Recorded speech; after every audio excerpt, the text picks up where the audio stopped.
Assalamualaikum warahmatullahi wabarakatuh. Perkenalkan, nama saya Rena Sifa Nabila dari Prodi Komunikasi dan Penyiaran Islam. Pada video ini, saya akan membahas tentang peran kepercayaan atau amanah dalam akad kerjasama dalam perspektif fikih muamalah, serta bagaimana nilai amanah ini tetap relevan dan sangat penting di dunia kerja serta kehidupan kita sehari-hari. Dalam fikih muamalah, amanah adalah fondasi utama setiap transaksi atau akad. Secara bahasa, amanah berarti sesuatu yang dipercayakan untuk dijaga.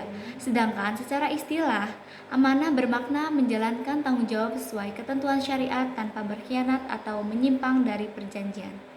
Konsep ini penting karena dalam Islam, semua bentuk muamalah seperti jual beli, sewa menyewa, kerjasama, dan bagi hasil atau mudharabah dibangun di atas dasar kejujuran dan kepercayaan. Tanpa amanah, hubungan antar pihak bisa rusak dan tidak membawa keberkahan. Allah berfirman dalam Quran Surat Al-Anfal ayat 27, "Wahai orang-orang yang beriman, janganlah kamu mengkhianati Allah dan Rasul, dan juga janganlah kamu mengkhianati amanat yang dipercayakan kepadamu sedang kamu mengetahui." Ayat ini menegaskan bahwa amanah bukan sekedar urusan manusia dengan manusia, tetapi juga bentuk ketaatan kepada Allah. Rasulullah Shallallahu Alaihi Wasallam juga bersabda, tidak beriman seorang yang tidak dapat dipercaya, dan tidak beragama orang yang tidak menepati janji. Hadis riwayat Ahmad. Jadi, amanah bukan hanya etika, tapi juga indikator keimanan seseorang. Dalam kitab Fikih Al-Islami wa Adillatuhu, karya Wahban Az-Zuhaili dijelaskan bahwa amanah adalah prinsip dasar dalam semua akad yang melibatkan harta, tanggung jawab, dan kepercayaan antar manusia. Artinya, ketika seseorang menerima amanah, baik berupa uang, jabatan, atau tanggung jawab kerja, maka ia harus menjaga dengan penuh integritas karena itu adalah bentuk ibadah.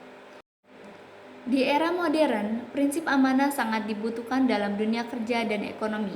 Misalnya dalam akad mudharabah, pemilik modal mempercayakan dananya kepada pengelola usaha. Jika pengelola jujur dan amanah, maka kerjasama itu akan berjalan dengan baik, keuntungan dibagi adil, dan semua pihak merasa puas.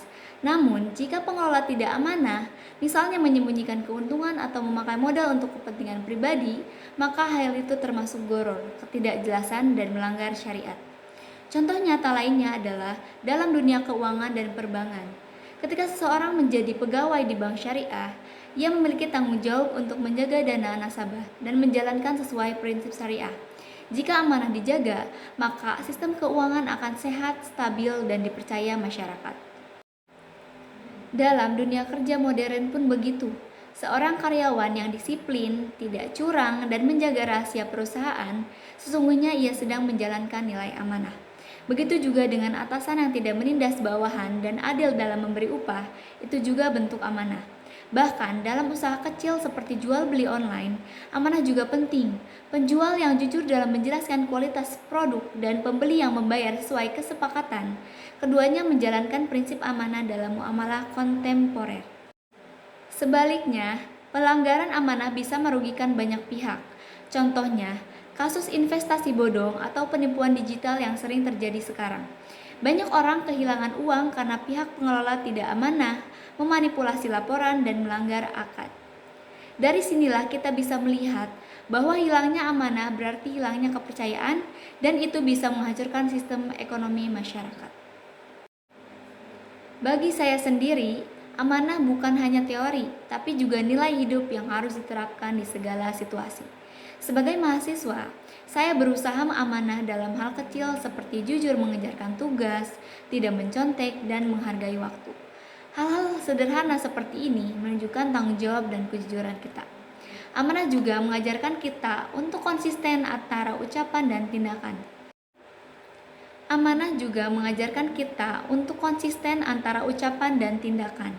Ketika seseorang bisa dipercaya, maka ia akan mudah mendapatkan peluang baik dalam karir, bisnis, maupun pertemanan.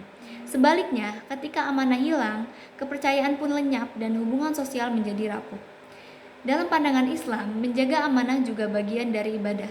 Rasulullah Shallallahu Alaihi Wasallam pernah bersabda bahwa apabila amanah sudah hilang, maka tunggulah kehancuran.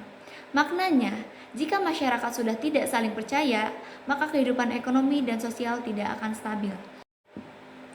Karena itu, saya merasa bahwa prinsip amanah ini sangat relevan dengan dunia kerja masa kini. Bekerja dengan amanah bukan hanya soal profesionalitas, tapi juga menunjukkan bahwa kita bertanggung jawab di hadapan Allah atas setiap tugas yang diberikan. Sebagai kesimpulan, amanah memiliki peran yang sangat besar dalam akad kerjasama. Ia menjadi dasar kepercayaan, penentu keberkahan, dan kunci keberhasilan dalam setiap bentuk muamalah. Dengan menjaga amanah, kita tidak hanya menjaga kepercayaan manusia, tetapi juga mendapatkan ridho Allah Subhanahu wa taala. Semoga kita semua bisa menjadi pribadi yang amanah, jujur, dan bertanggung jawab dalam setiap aspek kehidupan, baik sebagai pelajar, pekerja, maupun pelaku usaha. Karena sejatinya, amanah adalah nilai yang membuat hidup kita lebih bermakna. Wassalamualaikum warahmatullahi wabarakatuh.